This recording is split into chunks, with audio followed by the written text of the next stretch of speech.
معزز سامعین گرامی قدر، اسلامی معیشت کے یعنی اسلامی بازار کے چند اصول و ضوابط آپ کے سامنے رکھ رہے ہیں کہ رسول اللہ صلی اللہ علیہ وسلم نے مسجد النبوی کے ساتھ متصل جو بازار بنایا تھا اس کی بنیاد کن اصولوں پہ رکھی تھی. ان میں سے چند چیدہ اصول آپ کے سامنے رکھ چکے ہیں.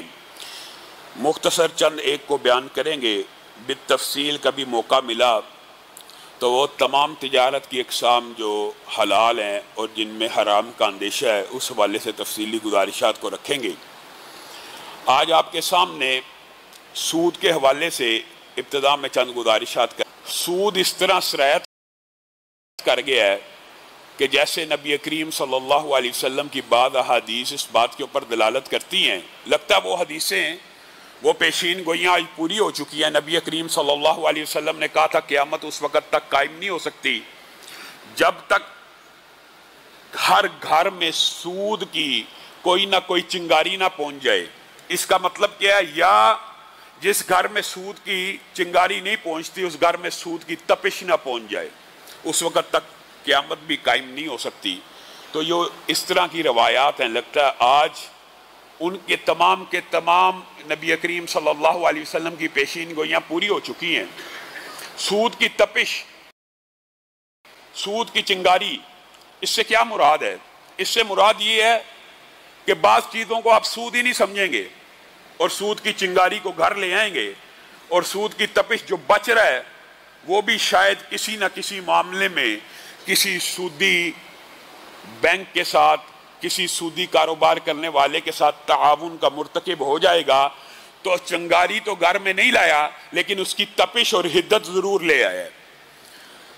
سود کے حوالے سے ایک بنیادی کلیہ جو تجارت میں ہے وہ آپ نے یاد رکھنا ہے. اگرچہ بعض علماء نے اس کے اوپر اختلاف کیا لیکن بات وہ بتانی چاہیے جو سیدھی صاف سچی ہو، جو بات عام فہم ہو.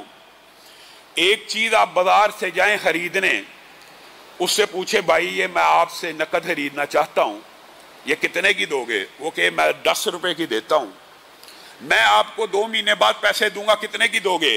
میں یہ آپ کو 12 کی دیتا ہوں، 15 کی دیتا ہوں. میرے بھائیوں، عام فہم بات ہے.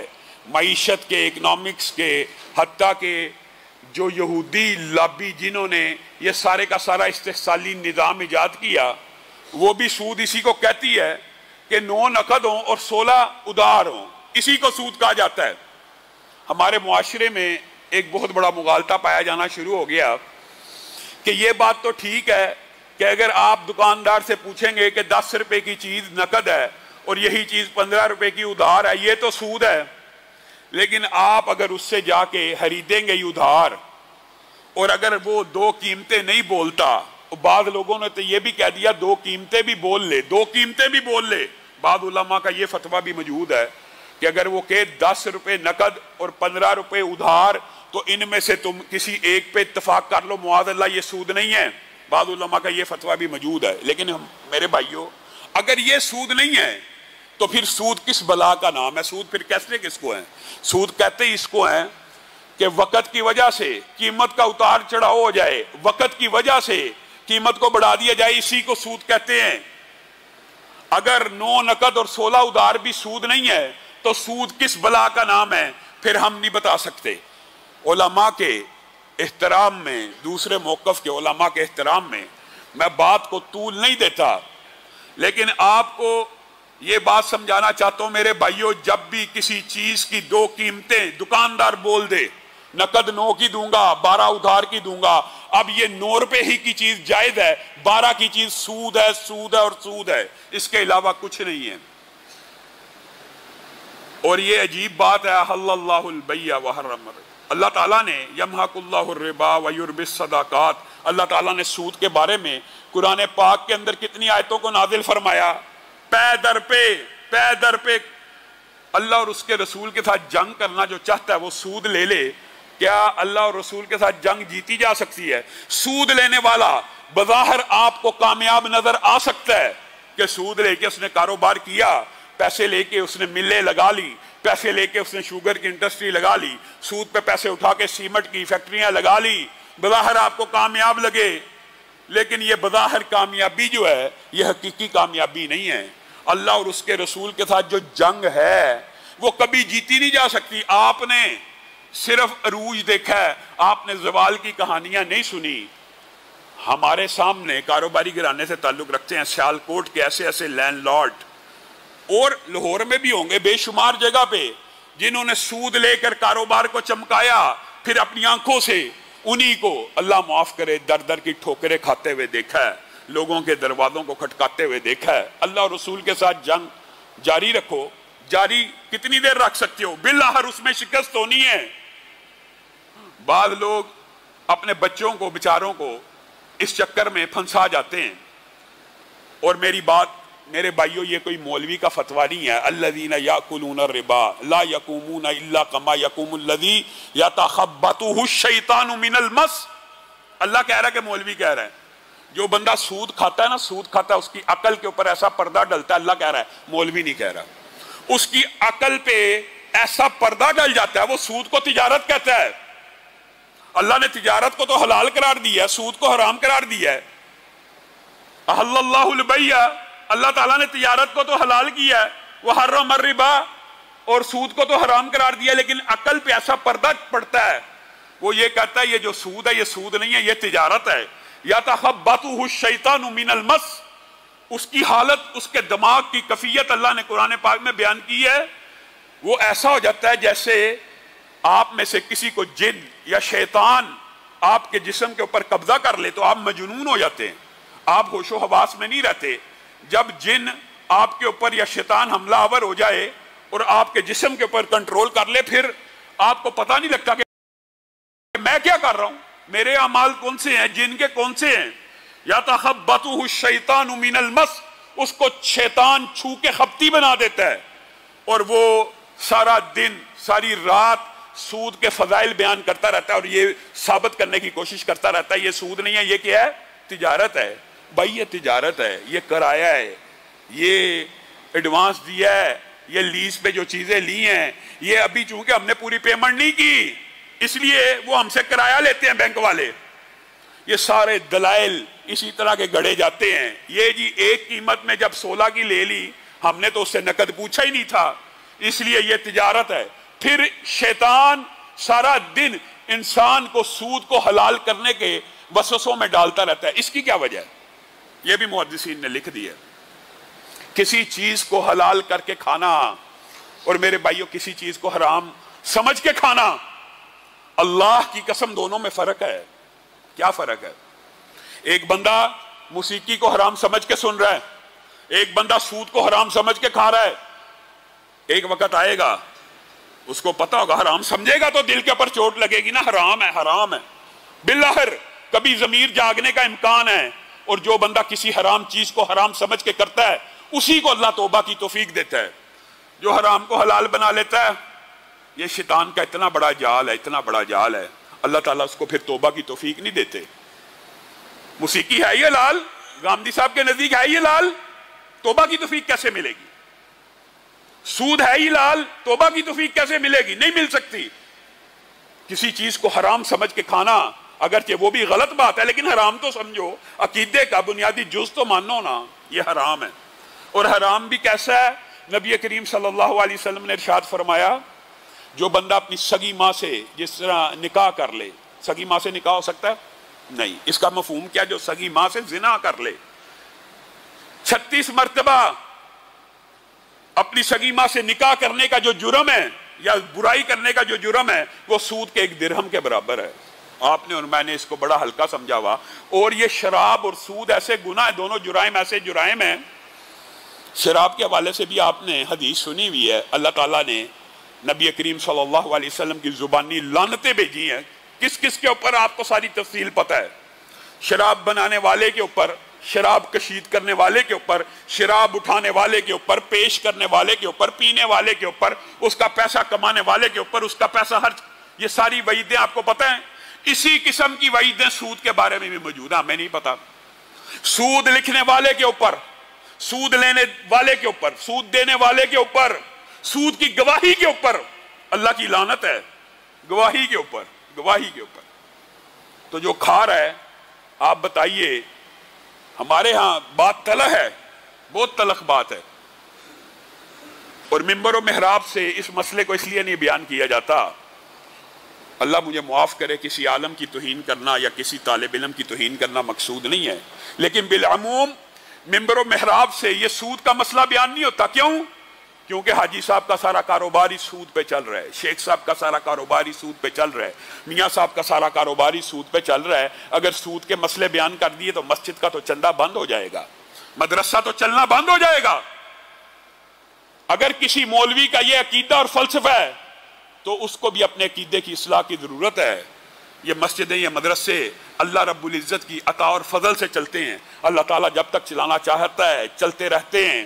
یہ کسی حاجی یا شیخ کے سود چھپانے یا اس طرح کے مسئلے چھپانے سے مسجدیں اور مدرسے نہیں چل جاتے۔ میرے بھائیو، یہ بڑا سخت باب ہے۔ ہم کس مغالطے میں، آپ آج ہی کے جمعے کی بات میں آپ کو مثال دے رہا ہوں، صرف لوگوں کو یہ دلائل رٹا دیے گئے ہیں کہ یہ جی 9 نقد اور 16 ادھار بھی سود نہیں۔ اگر 9 نقد 16 ادھار بھی سود نہیں ہے تو پیچھے سود کیا رہ گیا؟ اللہ تعالی ہم سب کو، کہنے والے کو اور سننے والے کو، اس سود سے بھی بچائے، اور وہ جو حدیث ہے ان کی چنگاریوں اور تپش سے بھی بچائے۔ اس سے مراد کیا، یہ بھی سن لیجئے۔ بینک کے اندر یہ جی بینک سود کا کام کرتا ہے، ہم اگر اس سے پروفٹ نہیں لیں گے، اگر اس سے سود نہیں لیں گے، وہ تو بینک کو فائدہ ہے۔ یہ بھی شیطان کا مغالطہ ہے، یہ بھی شیطان نے وسطہ ڈالا ہوا ہے۔ جی بینک کے اندر میں نے پی ایل ایس ہی کھلوایا ہوا ہے، اور اس لیے کھلوایا ہوا ہے جو سود کی رقم آتی ہے وہ میں معاذ اللہ مسجد کو دے دیتا ہوں، وہ میں غریبوں کی مدد کر دیتا ہوں۔ میرے بھائیو، سود کا پیسہ دینے والا جس طرح ملعون ہے اسی طرح لینے والا بھی ملعون ہے۔ تو سود کے پیسے بینک میں اس لیے لیتا ہے کہ بینک کو فائدہ نہ ہو، لیکن خود نکال لیتا ہے، تو اس وعید میں شامل ہو گیا جو رسول اللہ صلی اللہ علیہ وسلم نے کہہ دی کہ لینے والا۔ میرے بھائیو، یہ شیطان کے چکر ہیں۔ اور یہ بھی بات یاد رکھیے، کسی بندے کے پاس غلطی سے توبہ کا ارادہ رکھتا ہے، سود کے پیسے اکاؤنٹ میں موجود ہیں، تو علماء نے جو اجازت دی ہے وہ صرف یہ ہے، بغیر ثواب کی نیت۔ جو بندہ سود کے پیسوں کو ثواب کی نیت سے خرچ کرتا ہے وہ بھی سود لینے کے جرم میں شامل ہے۔ ہاں، توبہ کر چکا ہے، اکاؤنٹ میں کچھ پیسے موجود ہیں، بغیر ثواب کی نیت کسی کی مدد کر دے، مسجد میں دینا چاہتا ہے دے دے، مدرسے میں دینا چاہتا ہے دے دے، کسی سود والے کو آزاد کرنا چاہتا ہے کر لے، بغیر ثواب کی نیت کے، پھر وہ اس وعید سے بچنے کا امکان ہے۔ جہاں تک بات ہے کرنٹ اکاؤنٹ کی، تو میرے بھائیو یہ حدیث سے بات ثابت ہے، اور رسول اللہ صلی اللہ علیہ وسلم سے بھی ثابت ہے کہ رسول اللہ صلی اللہ علیہ وسلم نے یہودی کو زرع گروی دی تھی۔ آپ نے مشہور واقعہ پڑھا ہوا ہے۔ گویا کوئی بندہ سود کا کاروبار کرتا، اس کے پاس امانت رکھوانا جائز ہوتا ہے، امانت رکھوانا جائز ہے، اور یہ صرف مجبوراً علماء نے اجتہاد کر کے اس بات کی اجازت دی ہے کہ آپ بینک میں اگر کھلوانا چاہتے ہیں صرف کرنٹ اکاؤنٹ کھلوا لیں، کیونکہ وہ امانت دار ہے۔ اور قرآن پاک میں اس طرح کی آیتیں بھی موجود ہیں کہ بے شک بعض یہودی ایسے ہیں کہ جن کو اگر تم خزانے بھی دو گے تو تمہیں لٹا دیں گے، یعنی امانت دار ہوتے ہیں۔ اس کا مطلب ہے سودی بندہ بھی امانت دار ہو سکتا ہے، تو بینک کو اس بات کے اوپر قیاس کر کے کرنٹ اکاؤنٹ تو کھلوایا جا سکتا ہے، لیکن اکثر علماء کا موقف یہاں پہ بھی اضطرار کا ہے کہ یہ مجبوری ہے، کراہت کے ساتھ، کیونکہ اس پیسے کا بینک فائدہ اٹھا رہا ہوتا ہے، تو کہیں آپ اس کے ساتھ سود میں تعاون میں شامل نہ ہو جائیں۔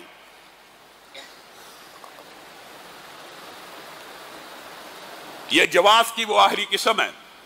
میرے بھائیو، یہ موضوع بڑا طویل ہے، لیکن بات کو مختصر کرتا ہوں، آگے بڑھتے ہیں۔ اسی طرح اسلامی جو معیشت ہے اس کی بنیاد خیر خواہی پہ ہے۔ اسلامی بازار کی جو خصوصیات ہیں وہ خیر خواہی ہیں۔ آج یہ خیر خواہی کم از کم برِ صغیر میں آپ کو نظر نہیں آئے گی۔ ہاں، عرب میں کچھ ایسے دکاندار آپ کو ابھی بھی مل جائیں گے کہ جب دکان کا افتتاح ہوتا ہے، برِ صغیر میں اور عرب میں یہ فرق آج بھی ہے۔ جو اچھے لوگ ہوتے ہیں جہاں پہ بھی ہوں، پاکستان میں بھی ہونے چاہیے، آپ کی کپڑے کی دکان ہے یا جنرل سٹور، آپ کے ساتھ جنرل سٹور یا کپڑے کی دکان کھلے گی، آپ کے دل کو تکلیف ہوگی، آپ گھر جا کے کہیں گے لو جی جڑا میرا کاروبار چلنا شروع ہویا سی نال دکان کھل گئی وہی کم دی، وہ دکان اس نے کھول لیا، میرا کاروبار نہیں چلے گا معاذ اللہ۔ یہ اللہ تعالیٰ کے اوپر بد اعتمادی، یہ اللہ تعالیٰ کے اوپر عدم توکل، یہ کیا ہے؟ آپ عرب میں چلے جائیں، آج بھی یہ قوموں کی خوبیاں ہوتی ہیں، یہ کوئی ان کی مدح نہیں ہے۔ آپ ادھر چلے جائیں، اگر کسی بندے کا کام ہے پرفیومز بیچ رہا ہے، کپڑا بیچ رہا ہے، کوئی بھی ہے، اس کے ساتھ